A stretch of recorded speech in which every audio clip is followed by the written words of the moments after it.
end on time. And I'm Elliot Forsheimer of the Jewish Council. So nice to be here with my colleagues. And I'm going to turn this over to our president, Bill Schrag, to get things started. Hello, Bill. Okay, thank you, Elliot, and welcome everyone. Thank you for joining us this evening for this very important and very timely presentation by Professor Jeffrey Wice. Professor Wice is an adjunct professor and senior fellow at the New York Law School. He has over 40 years of experience working on redistricting, voting rights, and census law. And he's considered a national expert on redistricting. He's been included in the roll call list of the top 50 Washington policy insiders. He is of counsel to the Washington, D.C. law firm Sandler, Reif, Lamb, Rosenstein, and Birkenstock. Professor Wice has assisted many state legislative leaders, members of Congress, and other state and local government officials on redistricting and voting rights matters across the nation. During the 1980s, he developed the first National Democratic Party redistricting assistance program, working with state legislative leaders preparing for the 1980 census and the redistricting process at that time. During the 1990s, he served as counsel to President Bill Clinton's appointees to the 2000 Federal Census Monitoring Board. And since the post-2000 and post-2010 redistricting cycles, Professor Wice served as counsel to the Democratic National Committee and other national redistricting projects. In New York, he serves as a longtime counsel to the New York State Legislature and has assisted in all congressional and state legislative redistricting processes since the 1980 cycle. He co-edits the National Conference of State Legislatures 2020 Redistricting Law Handbook, and he's contributed to the 1990, 2000, and 2010 editions. I want to thank Professor Wice for coming and joining us tonight. This is his second presentation that he's made for the Westchester Jewish Council. Some on this Zoom may recall having heard him in 2021. So thank you very much. Okay, well, thank you all. It's a pleasure being with you this evening. 2021 was, over 2 years ago, but it seems like yesterday. And redistricting now in 2024 still hasn't ended in New York State.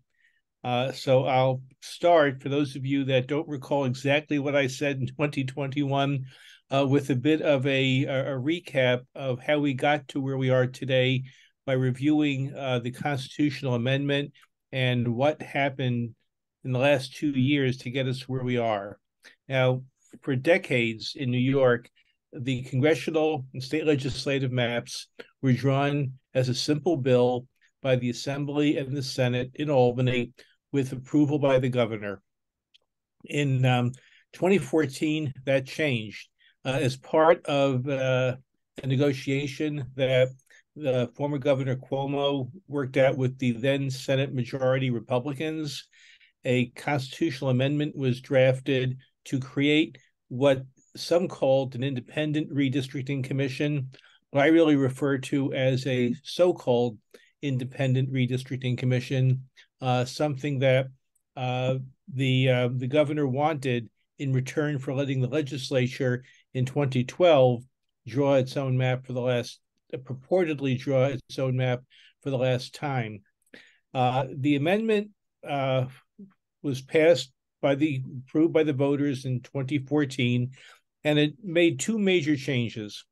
The first was that it created the Redistricting Commission, and second, it created criteria beyond that contained in the Constitution previously or in the federal Constitution, which were pretty minimal.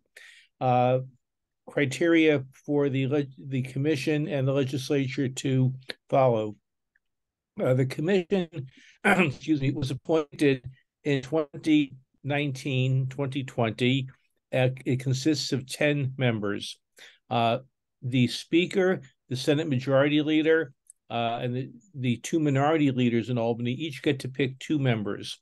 And then those 8 then get to pick 2 additional members, neither of whom can be enrolled as a Republican or Democrat. So those 8 members got together and appointed a conservative and an independent. But when push comes to shove, the commission ended up being a 5 Democratic, 5 Republican member split commission. The commission was also tasked with conducting hearings, outreach. It had criteria that it had to follow: population equality, 1 person, 1 vote, honoring minority voting rights, keeping districts compact, square, round, rectangular, but not 58-sided Rorschach test looking districts. Districts had to be contiguous. That means that you have to be able to go from one end of a district to another and not leave the district.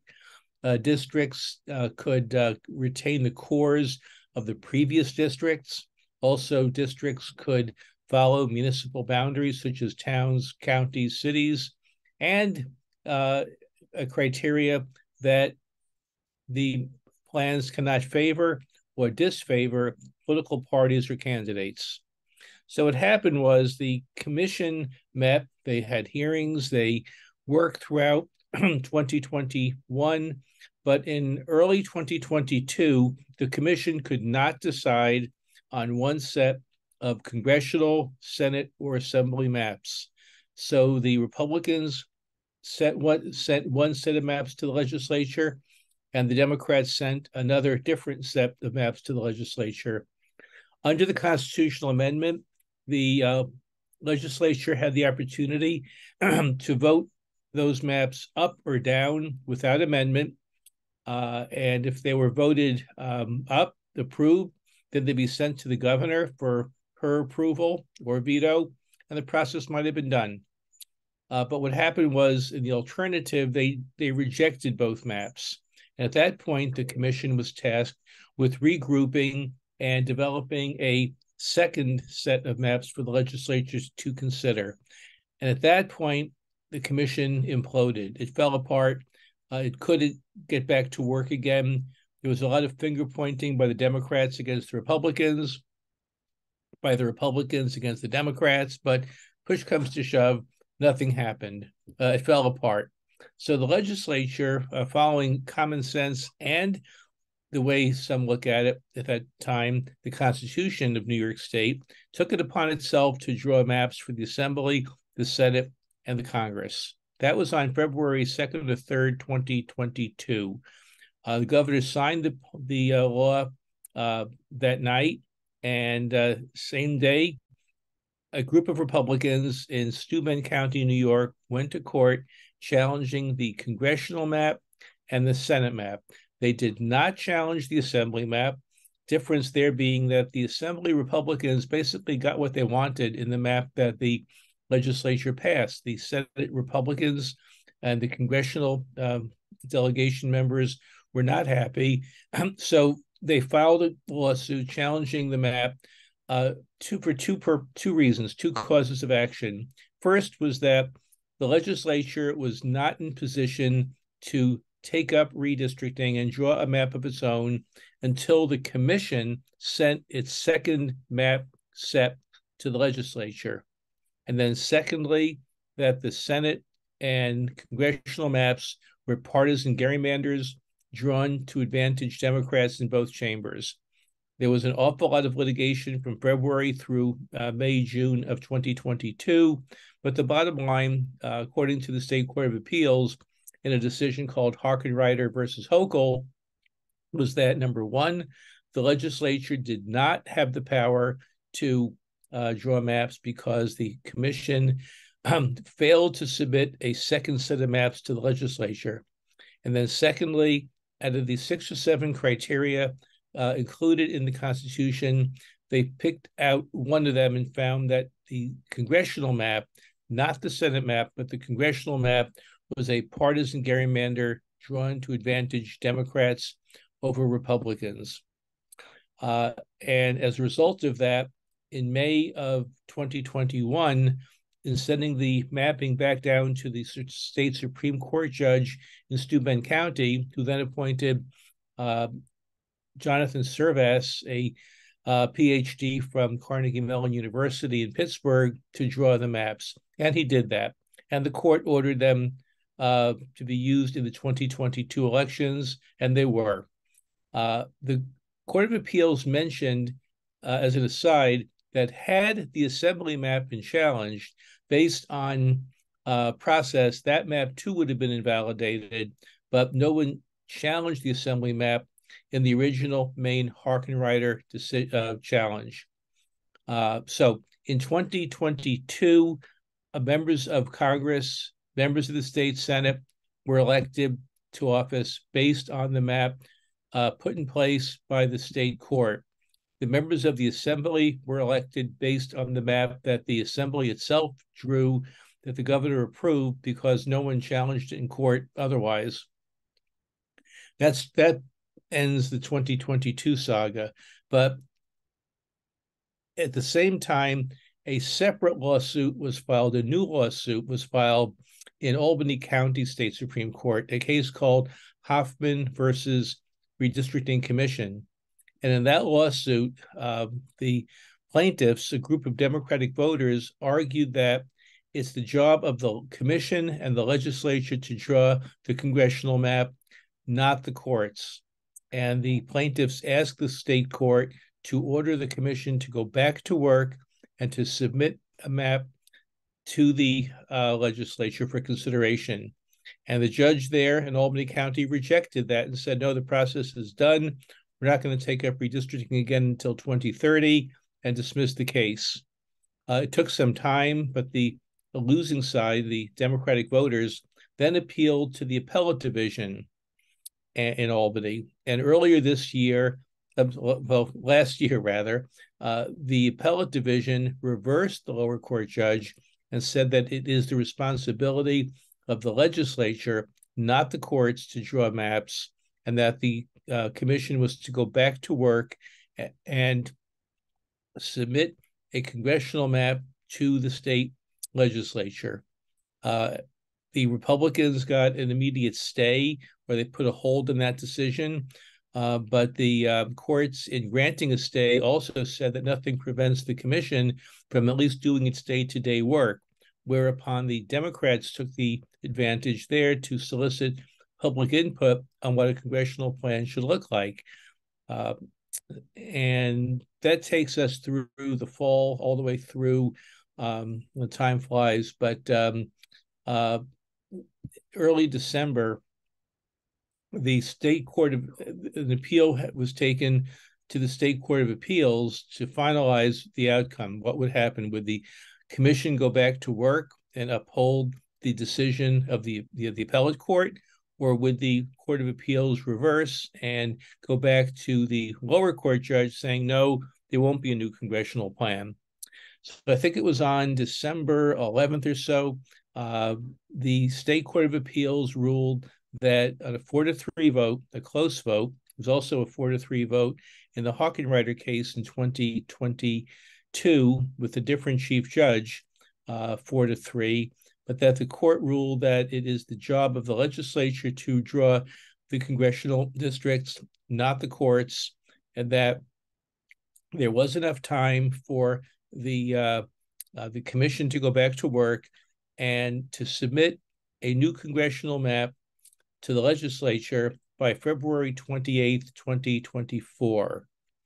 The three judges who were in the majority in the Harkenrider case in 2022 dissented, but the three judges that dissented in Harkenrider and the three in the majority pretty much stayed with their positions of yes or no. It's up to the legislature or not up to the legislature to draw the map. And there was a seventh vote, interestingly, a seventh vote by a judge sitting in on a temporary basis because the seventh regular member of the court, Caitlin Halligan, recused herself since she indicated she knew one of the attorneys who filed a friend of court brief with the court. So that takes us essentially to where we are today, what's happening. The court, as I mentioned, provided for a February 28th deadline for the commission to send a map to the legislature. The State Board of Elections has issued their 2024 calendar and has February 27th as the start date for petitions. So we've got an issue there. The court gave the commission till February 28th, but the petitioning starts on the 27th. What to do? Well, we're at a point now where the commission met on December 28th, did some housekeeping work, and agreed to proceed jointly on the next steps. Now, with a 10-member commission, if you have a meeting in public, if you have in public, that requires 7 members to be present. However, if you only have, say, 2 or 3 or 4 members meet out of the 10, that doesn't require public notice. There's no quorum there. It's a work session. So my guess is that the commission members are trying to negotiate or work together to develop a plan without having to tell us when they're doing it, when their deadline is, or what they're doing. Now, it's nice to say that they're going to cooperate, but the stakes here are somewhat major. The Republicans were quite happy with the court-drawn plan. They picked up a number of congressional wins last year. I'll just also point out to say that even if the Democratic plan that was rejected by the courts had been used last year, it's still likely that the Democrats would have lost the same districts that were drawn to allegedly benefit them in their own plan that the courts threw out. That's really somewhat of Monday morning quarterbacking. You know, the proof there is that Joe Biden, looking at the 2020 race, the Republicans would have carried those districts, especially in Long Island. I think in the lower Hudson Valley, where you are all watching me from. But that's really history.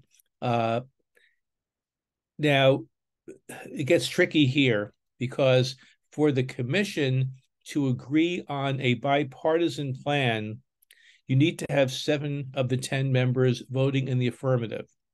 And of those 7 votes, you've got to have 1 appointee from each of the 4 legislative leaders voting in the affirmative, which would mean a bipartisan agreement. The Republicans right now have everything to gain by keeping the court map in place. The Democrats have everything to gain by redrawing the map to their advantage, although I'll say importantly that although the press says that the Democrats can redraw the map and pick up 6 districts, that would certainly spark an entire new lawsuit all over again. And I think that the legislature can draw, or the commission, followed by the legislature, can draw a map that doesn't overreach the way the courts alleged that the map in 2022 did. Now, let me also just back up 1 second. If the commission does get 7 votes for a map, they send it to the legislature, Assembly and Senate. If both chambers approve the map on a 2/3 supermajority vote, and 2/3 is required in the Constitution because one party controls both chambers. Had the legislature remained divided, with the Senate still being controlled by the Republicans, then only a simple majority would be needed. But this was language put in by the Senate Republicans then in control in 2014, who were trying to ensure their longevity. Then at the time, the Independent Democratic Conference was still in existence. They thought that they'll never lose power. That's also history. But you need to have 7 votes for a plan to be sent to the legislature by the commission. Now, what happens if they don't get 7 votes? What happens if they fall apart again? Well, the Constitution allows that if they fail to agree on a plan, then the plan or plans with the most votes shall be sent to the legislature for consideration. And that's really what happened in 2022, early February 2022, when they failed to agree on a bipartisan map and instead sent competing Democratic and Republican maps. So we have to wait and see whether the commission can do its job. And it's also important to note that the courts are pretty much requiring that both sides at the commission show up, that we can't let an implosion occur again where one side or the other refuses to negotiate, refuses to help develop a quorum for a meeting. I don't think the courts would stand for that again. Now, it gets even trickier once we're at the point of something before the legislature, because in 2012, the legislature passed a chapter law, a simple bill that limits the legislature in drawing a plan of its own. After the second map is defeated, the commission map is defeated, then and only then can the legislature draw a map of its own. The second step, the failure of the commission to send a second map to the legislature, it was the fatal flaw that throughout the process in 2022. So if they get 7 votes, then a question becomes, does this 2012 law take effect or kick in that prevents the legislature from changing any one district submitted by the commission by more than 2% population per district, meaning that if a district, just for hypothetical purposes, has 100,000 people in it, then a map redraw by the legislature can't change the commission districts by more than 2,000 people, 2%. Now, if the commission doesn't agree on a map and sends competing maps to the legislature, you don't have a commission map. You have a Democratic map or Republican map. Question becomes, does that also limit the legislature to not changing more than, let's say, 2% per district of the Democratic map, or let's say the Republican map? That we don't know. The Constitution should prevail over the statute. The Constitution says that when and if the legislature draws a map on its own in the third round, then it could do so as it deems necessary, quote unquote, as it deems necessary. And that to me means you can drive a truck through it. You can do whatever you want. Now, the failure of a bipartisan map would mean that the parties were not cooperating, were not getting along. So the Republicans would likely go to court on the challenge alone that the legislature might have changed districts more than 2%. We don't know yet. There are so many different Pandora box possibilities as to what could happen, because when you get down to it, the amendment that was crafted in 2012 had so many loopholes, so many open-ended concepts in it, that the whole process was essentially designed to fail and leave this process all to the legislature. At that point, no one thinking that the courts 2 years ago would take that power away, and then a year and a half later give it back to the legislature. So we are at a point now where the commission is likely deliberating.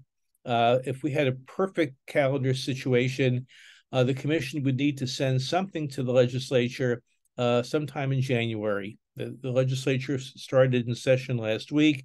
They're getting down to business really this week, next week.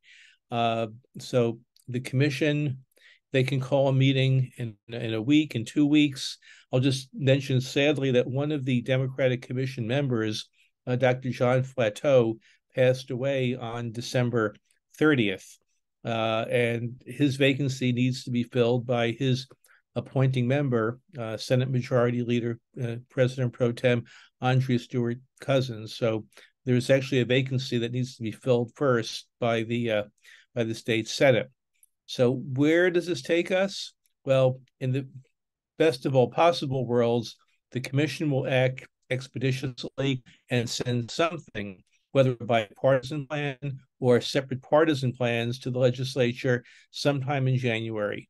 The legislature will vote it up or down. It might take 2 days to age the bill in Albany. If they reject the plan, then the legislature can have its own plan rolled out and voted on maybe 2-3 days later. That's on a very, very, very fast-track timetable. I ideally tell people to finalize your plan at least 2 to 3 weeks before petitioning starts, so as to allow candidates and county boards of elections to get ready for petitioning. That rarely ever happens so smoothly, but the law does call for the orderly. In about 20 New York minutes, gives you an update, an overview of what's happened, what's happening, what might happen next. I'll just add that the commission is not obligated to reach out or accept public comment. The commission indicated that the Constitution and the courts have required the hearings to have taken place in 2021 and early 2022. The Democrats did solicit input. I can't speak for the commission, but I'm sure that if anyone on this call sent a letter, a submission, they'll pay attention to it. I know there's been a lot of concern in the Jewish community in Westchester County over one district in particular that George Latimer is challenging for. So they're not going to be working in a vacuum, certainly. Also, in that redistricting never seems to be going away. You'll probably read this in the papers tomorrow, but a lawsuit was filed today in Westchester County State Supreme Court by a group of voters that the town of Mount Pleasant is being challenged over the failure of or the inability of Hispanic voters in Sleepy Hollow to be able to elect their preferred candidates to the Westchester County Board of, to the Mount Pleasant Town Board. Mount Pleasant now has a town board of 4 members elected at large. And when you have an at-large scheme where all voters vote for all candidates, it depresses or suppresses the vote of a minority community. And if you drew districts, let's say 4 districts or 5 districts with specific boundaries, that would enable Hispanic voters to have a preferred candidate elected. That lawsuit was just filed today.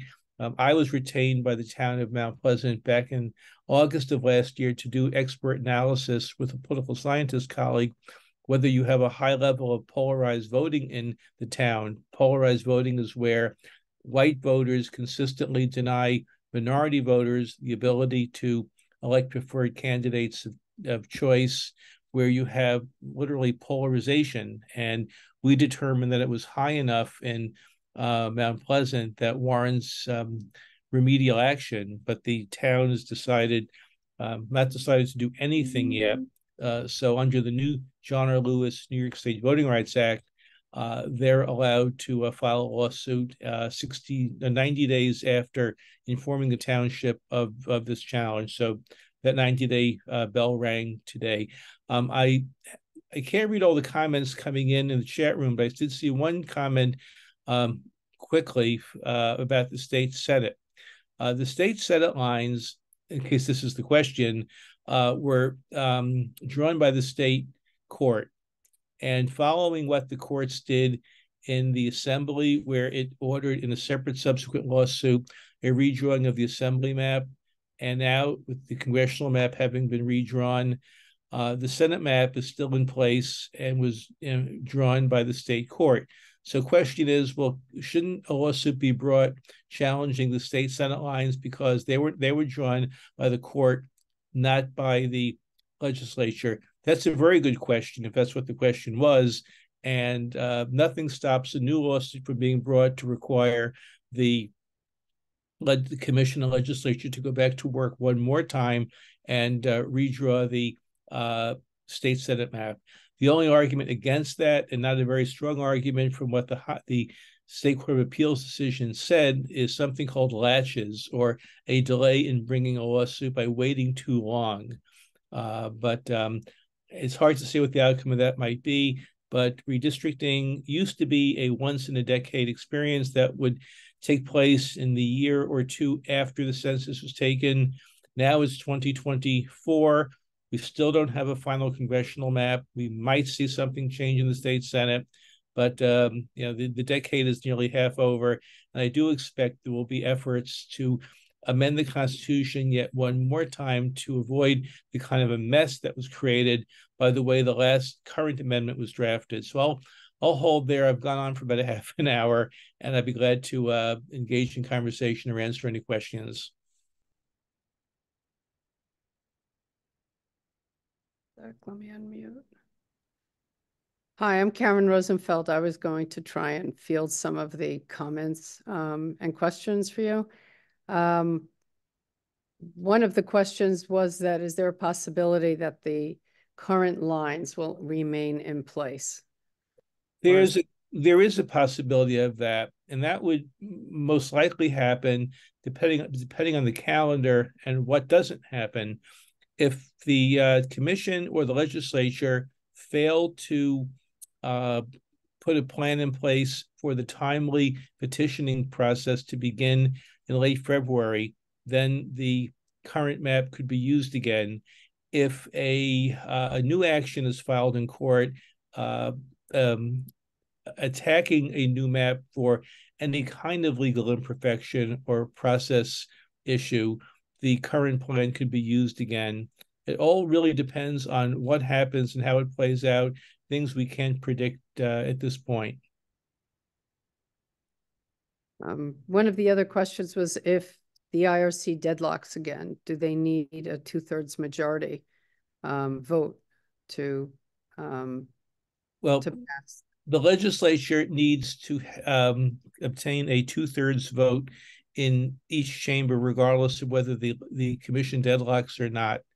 The question is really whether the legislature is limited to changing districts by more than 2% from what the commission submits in a bipartisan map, or from what one party might submit in a one-party map. If that's as far as it gets, that's a gray area. Thank you. Are there any other questions? Bill, you had a question at the beginning, or no? Bill Schrag?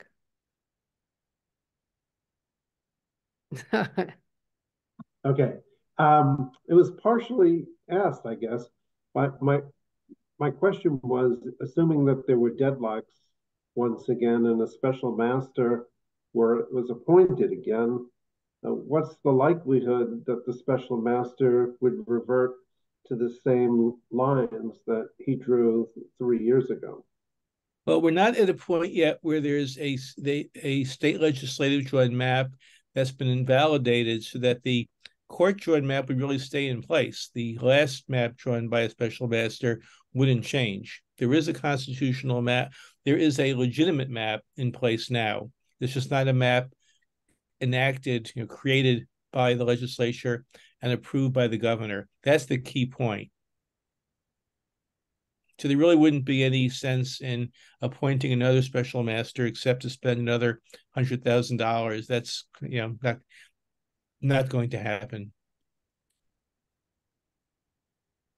Thank you.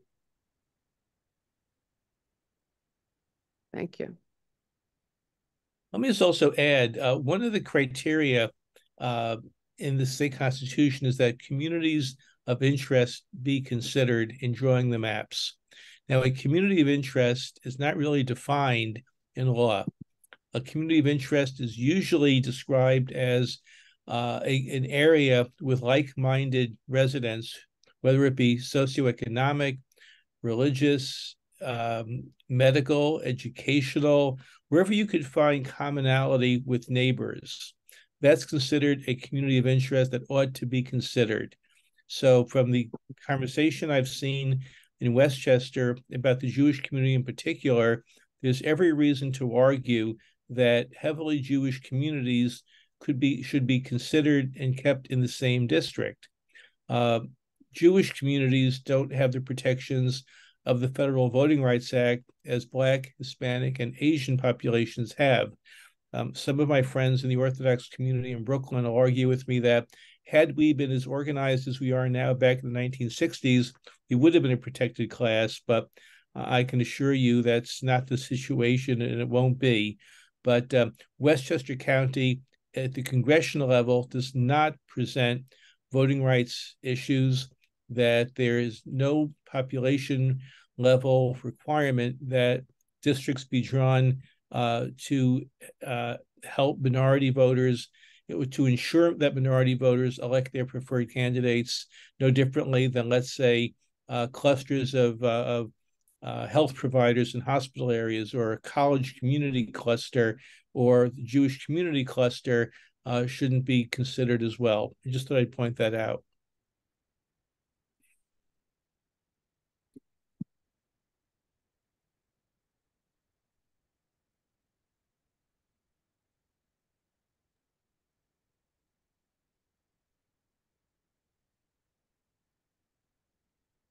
We have a great audience. No questions at this point? Or have I thoroughly covered everything? I see a question there. Let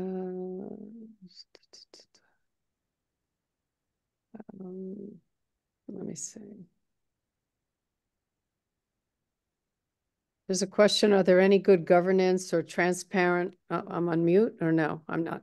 Are there any good governance or transparent governance groups, such as a Common Cause New York or a League of Women Voters, that watch the process day by day and plan to create a lot of publicity about any steps that may be taken procedurally? Well, Common Cause has been active at the state level. The leagues of women voters operate on a local basis, so it would be up to, in your situation, if Westchester has an active league, to be doing something. All those groups would be very active, I'm sure, in a new constitutional amendment effort to change the process before 2030. And that would need to happen comfortably by, let's say, 2028. And to amend the Constitution, you have to put an amendment through two separately elected legislatures. So you need to have something enacted in 2024, then again after a new legislature is elected next year, or in 2025, 26, then again in 27, 28. And then that amendment, if passed by two separately elected legislatures, passes, then it goes to a vote of the public.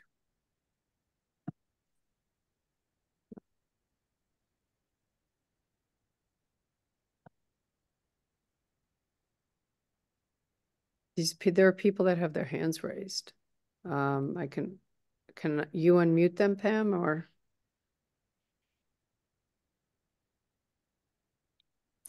There are a few more questions in the queue as well.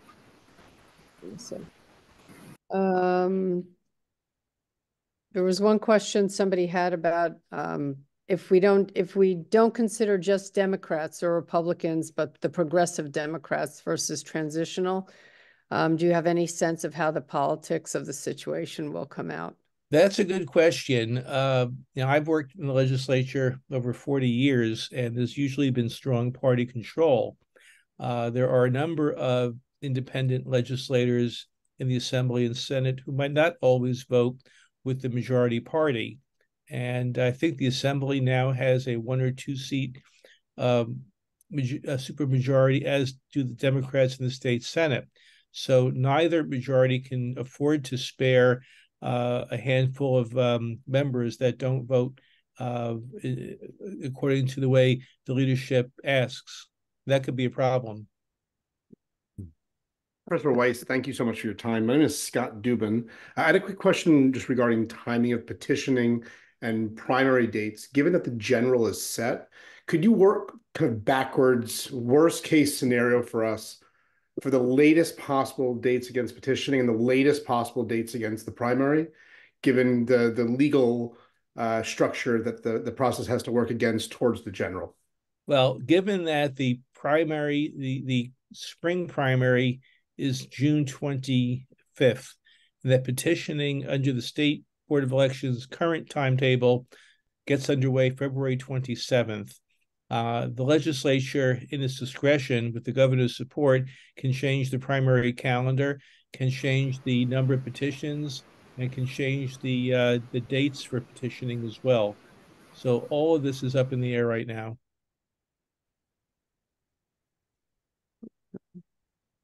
And when will we know if the New York State Senate maps will be challenged? As soon as, someone's got to file a lawsuit.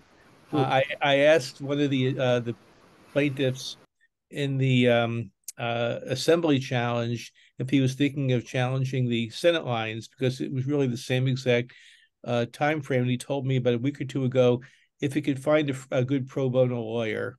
But the question is being asked and the question is being discussed. The issue is that a new Senate map would not take effect until 2026, since it's too late now to redraw the Senate for 2024. And again, nothing stops the commission and the legislature from simply codifying the state court plan. In 1992, there was a stalemate over Congress. New York lost 3 congressional districts. The Assembly Speaker, the Senate President, they couldn't agree on a plan. It went to federal court. It went to state court. As it turned out, the first to complete a plan was the state court. But in those days, you had to get federal approval from the Department of Justice under the Voting Rights Act before a plan can go into effect. So the state court wasn't in position to get the necessary pre-clearance from Washington. So as counsel to the speaker, I took it upon myself to get the whole thing done quickly, but we essentially took the court plan and turned it into a bill and passed it without a single change. That could be done. All right, there are two other questions. One was if the Senate majority, if the Democratic supermajority assembly is by 2 votes and in the Senate by 1. I see a question here, a concise summation where we are now. We are now waiting for the commission to let the next shoe drop to tell us what they're doing or what they're voting on. That could be anytime after a 10th member is appointed. It could be sometime in January or February, but once we learn if the commission has a map or set of maps to submit to the legislature and they're submitted, we then wait and see what the Assembly and then Senate do with those maps. If they are accepted, if one map is accepted by a 2/3 vote in each chamber and the governor approves, it's over. We have a new map.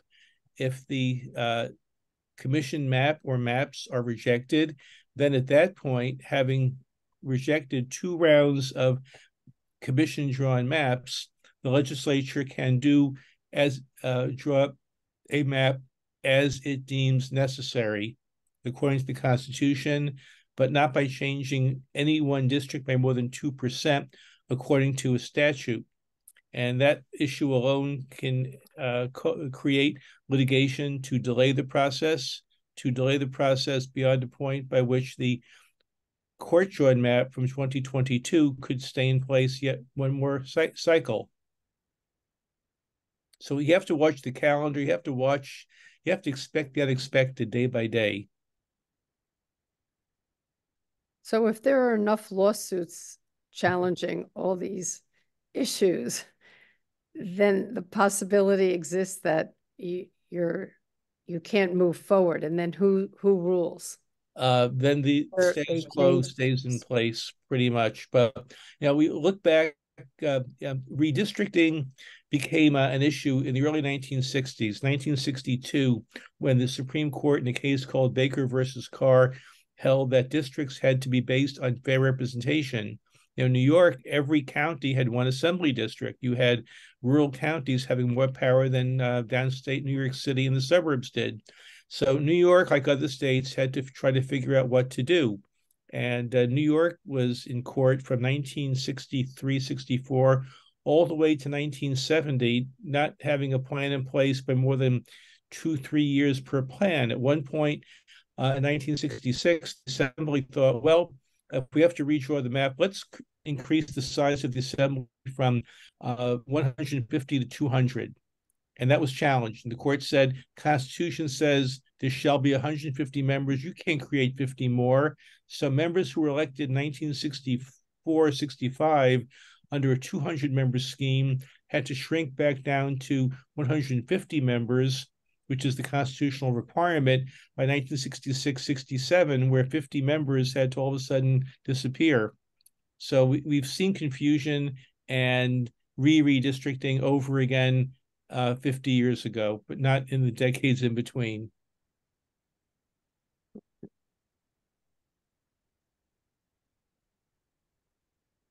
I see a question about the conflict between the MAP deadline and designating petitions. That is the legislature's job. The legislature has the power to change the election calendar, the petitioning process, a number of things. But it's too early to say right now.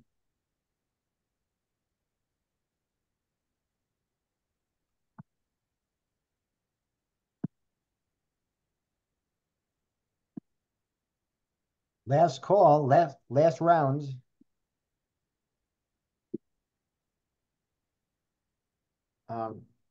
Any closing argument, Professor Wice? It's just to stay tuned, read the papers, check the news, because things are going to happen. I can't say when or how or what the outcome will be, but it's not over. And I'll say, don't forget the census. Learn about it, read about it, understand the census. New York State lost one congressional district after the 2020 census by being short about 85 people, where Minnesota had about 23 people extra. Now New York is being, is considered losing two districts after 2030. We had 45 congressional districts during World War II. We're down to 26 now, the same number New York had in 1820. So the census really matters, and it's not something to consider in 2029, 2030, but learn about the census now, work with the numbers, and drive home the need for keeping people in New York. That's something that's beyond my power. That's the economy, transportation, housing, taxes. That's something that I am not focused on, but the outcomes of the numbers are. So the census, consider it as important as breakfast coffee and Rice Krispies. Learn about it, read about it. If you ever get asked to complete something called the American Community Survey from the Census Bureau, please make sure you respond. Well, I'm not going to embarrass the many people who are taking this Zoom from Florida at the moment, so that's okay. Really do want to thank you, Dr. Wice. So this is your second time doing this for our community. The last one was in October 2021. I want to thank Karen Rosenfeld, who's our government co-chair at the Westchester Jewish Council, Bill Schrag, the president, Pam Goldstein, my colleague Lori Kurlander, and the whole team. It's a busy time for the Jewish community. It's a crazy time in many ways.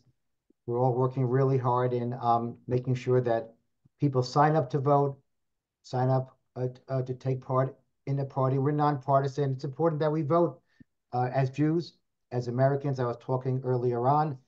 I believe in the last election in the city of New Rochelle, only 10% of people voted in the election, and New Rochelle is not necessarily an exception. So we should exercise our right to vote. It's a privileged right which we have in America. A little commercial for the Jewish Council. Our annual gala, our only fundraising event of the year, is coming up. Every dime, every dollar helps. We want to come together. If you want to meet a lot of elected officials, it is the largest gathering of elected officials of the year in the Jewish community. It's Saturday night, the 27th of January. We welcome you coming. We welcome your support, which allows us to do our work in fighting anti-Semitism, working with people across the aisle, working with different ethnic groups and faith-based groups, and of course, coordinating the Jewish community all throughout Westchester. So it is a couple of minutes early. On your way out, take a cookie or a piece of cake, and we'll see you We'll see you next time. Permission to adjourn, Mr. President. All in favor. I hope I have a supermajority.